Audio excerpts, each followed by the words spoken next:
Hello, YouTubers, friends, compatriots, bootlickers, shills, dustlights, serfs, peasants, vassals, mathematicians. I'm a useful idiot, and today I want to do another installment in my 5,187-part series about government and economic lies. And this one is about the big lie about the U.S. auto recovery. And I've talked about various other aspects of the big lie about the recovery, the so-called recovery in the auto industry. One is the fact that we have a reconstituted subprime loan market in the auto industry. So the cars that are being sold are being given away. And this also creates some pitfalls because these loans are part of asset-backed securities industry. So auto loans are packaged as securities as well. And we have this poor underwriting out there again. And another part of the auto industry recovery that isn't a recovery is the fact that now we have an auto company like Chrysler that was partially bought out with no money up front by Fiat in order to bail that company out during the collapse of 2008. And now Fiat has bought out the entire Chrysler company. And the Chrysler company is actually carrying the Fiat company, which is now hurting as the Eurozone collapses. So an interesting turn of events there. And another part of the auto industry recovery that's not a recovery is all these companies like GM and Ford, who certainly are taking some of the money that they've been able to gather in these reconstituted companies, but they're opening up and expanding overseas, not their manufacturing necessarily in the United States. So that's another part of the recovery that's not a recovery. But when you really get in and crunch some numbers, it's even less of a recovery than they say it is. And a lot of the material I'm going to use in this is from an article by Wolf Richter, respected economist, and he pretty much nails this. So I'm going to go through some of this material now. So there's hopes that sales would reach pre-crisis levels again. And just like the asset bubbles in real estate, the new normal is these artificial highs that can't be sustained without continuing to blow up these credit asset bubbles. And so we find the same phenomenon in the housing industry, and now we find it in the auto industry as well. And just like the housing industry and the auto industry, we had a number of plant closures, job losses, bankruptcies, and bailouts, and we're supposedly coming out on the other side of that. And the good news was that in last August, cars in the United States sold 16 million, near pre-crisis levels. So they reinflated that bubble using a lot of artificial means, which I'll get into in a minute. But then sales dropped back down to 15 million in September and October, and it flatlined around 15 million in December. And right now, this quarter is traditionally the slowest of the years anyway, which is going to make inventories blow.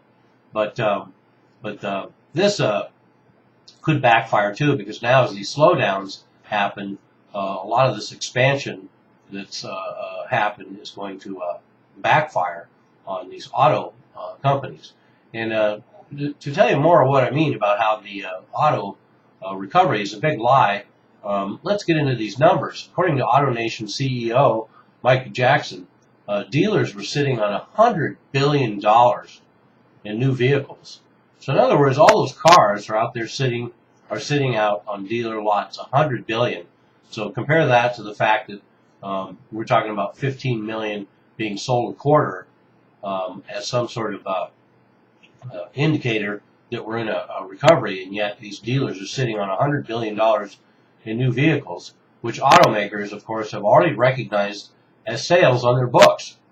So they're counted as sold because they're sitting on the dealer lots. In reality, they're still sitting there, and that's 3.45 million cars waiting to be sold, far, far, far above a reasonable 60-day inventory.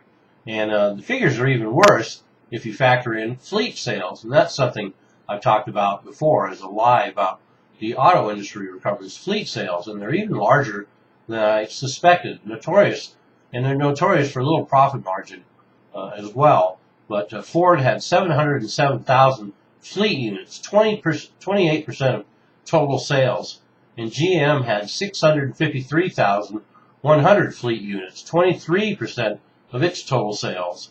And out of total U.S. auto sales, 2.35 million fleet units, 15% of total sales. So that takes all the wind out of the sails of this claim that there's any kind of auto industry recovery. Because if you factor in government fleet sales and this bloated inventory, then sales are not doing well at all.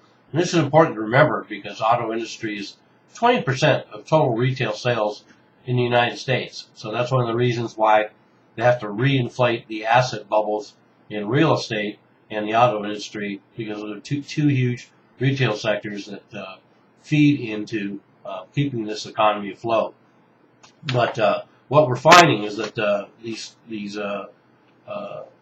it will come home to roost, because the auto industry is in the same position now, repeating all the same mistakes it made leading up to the auto industry crisis before.